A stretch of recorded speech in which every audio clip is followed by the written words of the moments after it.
If you're going to Disney World anytime soon, you need to be doing these 5 things to ensure that you have the best vacation possible.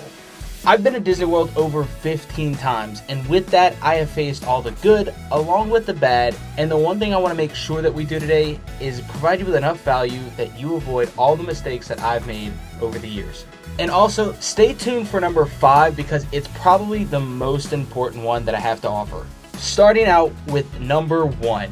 You need to be packing appropriately. If you're not from the South, you probably don't know that the weather can change on a dime.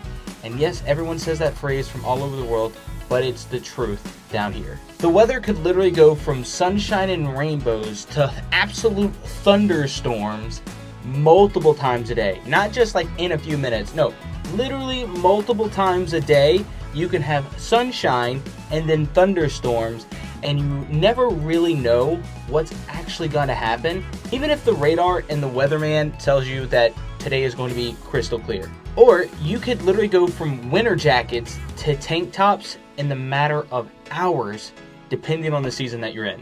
So the one thing that I can tell you to do here is make sure that you thoroughly research the time of year that you'll be going to Disney World.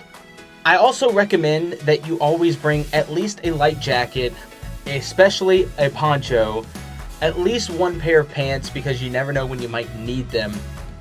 And on top of that, an excessive amount, and I mean excessive amount of underwear and socks.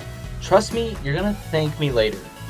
Number 2, make sure that you bring all of the necessary electronics that you typically have to run your daily life or to make sure you have a really good vacation. What does this necessarily mean? Well, the biggest one that I could probably tell you that most people forget is their charger. I know that that sounds absolutely obscene and that you probably don't think you would, but it happens, and it's happened to me several times that I've had to run out and buy a different charger or spend extra money elsewhere to make sure that I can charge my phone, or maybe for some people their Apple Watches or kids' iPads, whatever it is. Make sure that you bring your charger. Like, I don't know how else I could emphasize this. Please bring your charger, because it can literally kind of at least add some chaos to your day that you have to go find or buy another one, or just spend an extra amount of money at Disney to buy one, because they will be way more expensive, trust me. On top of that, other things such as like handheld fans for in the park, especially if you're going during summer where it's going to be extremely hot and humid. On top of that, kids' tablets, especially if you're taking long car rides, their tablets and their chargers will save you headache. Dear God, will it save you the headache of long trips. So make sure that you pack these and make sure that everything that you necessarily need from an electronic standpoint. On top of that, maybe cameras, chargers for cameras, and another one is battery packs. Battery packs are a big thing, not only like the core battery packs for your phone to charge them, but if you're bringing a camera, make sure you bring the excess batteries that you need to make sure that you're not constantly having to charge things or things are dying on you throughout the park, and then you just have an inanimate object that you can't use that weighs you down. Number 3, bringing the accessory items. And what does that necessarily mean, and why is this going to be a headache if you don't have them or turn your trip upside down? If you don't have these accessory items, it's not going to be detrimental to you, but it's just going to be more of like a pain in the rear. That's the best way I could say it. So number 1, I would say with this is to bring like Ziplocs or a waterproof bag. If you're going during the summer, yeah, these rides are going to be pumping out more water. Chances are you're going to get soaked, whether if you're at Magic Kingdom or Animal Kingdom, or even possibly Frozen Ever After over in Epcot. Like these water rides, yeah, they don't seem like they're that much, or you're like, oh, it's not a water park. No, you will get soaked. So bring something you can put your electronics in, like your phone, maybe Apple Watches, other loose things that you just don't want to lose. Put them inside of that waterproof bag or that Ziploc. Other things that are really important, your Magic Band. Please pack your Magic Band if you're going to have one, because you don't want to spend $35-$40 on a Magic Band and then forget it at home and then just have to use a card or buy another Magic Band. So make sure you pack your Magic Band, and if you have the new ones like the Magic Band Pluses, bring the chargers for those as well. On top of that, other little excess things, sunscreen is a big one. An umbrella is really important. Hats and sunglasses as well. If you're going during summer, even during the winter, sunglasses and hats are really important to keep the sun out your face, especially for those queues that don't really have covers or just outside. But make sure that those items that you are comfortable with losing, in case you do lose them on a ride just around the park, you drop them. Like, don't bring anything fancy unless you're comfortable with losing that item. Number 4, make sure that you bring your own food and drinks. And I know that might sound like a given, but trust me, there have been plenty of times that I've either forgotten to pack things, forgotten to buy things, to make the list for the food that I need to get, or put things in the car. Please make sure that you bring the right amount of food and drink for yourself. You can avoid spending a lot of money inside the Disney parks, and then also depending on how you travel to the parks, maybe you drive all the way to Orlando instead of flying. So make sure that you have the right amount of food and drinks for not only the trip to the park, but also while you're there. The reason I say this, you can bring food and drinks inside of the park.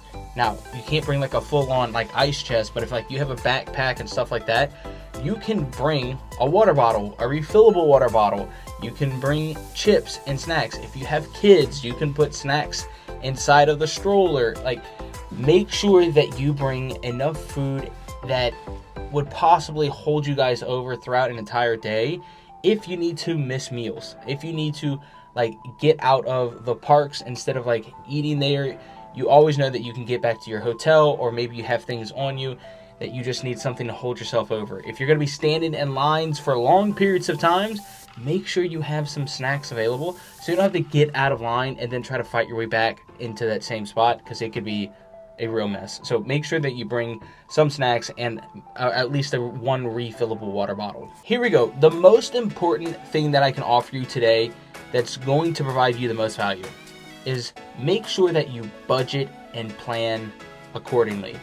There are ways to do Disney right, and there are ways to do Disney wrong. And not doing this step is one of the biggest mistakes that you can possibly do. It's so easy to kill yourself to do everything or have your trip absolutely turn on a dime if you don't do this step correctly. I myself have had many trips just not go the way I wanted them to go because I didn't set the right expectations, or I didn't allot for the right amount of money, or I overspent way too quickly, burning through a lot of my excess cash or budget and still having multiple days to go inside of the parks that ultimately led to, you could guess it, having a terrible time inside of Disney World. This safety net will ensure the magic of Disney is not only kept for you, but for everybody around you or involved in the trip. You don't want to go through this entire vacation being the sourpuss of the entire event. Disney vacations are meant for everybody to enjoy. Yes, they're pricey, and yes, a lot goes into them, but you can really make them simple and really make sure that you have a great time by following number 5, the most important, and that's creating your budget and your plan. You can't make everything perfect because, of course, that's impossible, but doing these 5 things helps ensure that you're going to have a great trip, or at least staying on course. Disney vacations are great, but at the same time, they can be an absolute nightmare. And if you're planning your first trip or your 100th trip, please go watch the video on screen to make sure that your next Disney vacation doesn't suck. If you enjoyed this, please like and subscribe to keep up with all things Disney related. And for now, go out, be you, be great. I will catch you guys in the next one. Peace.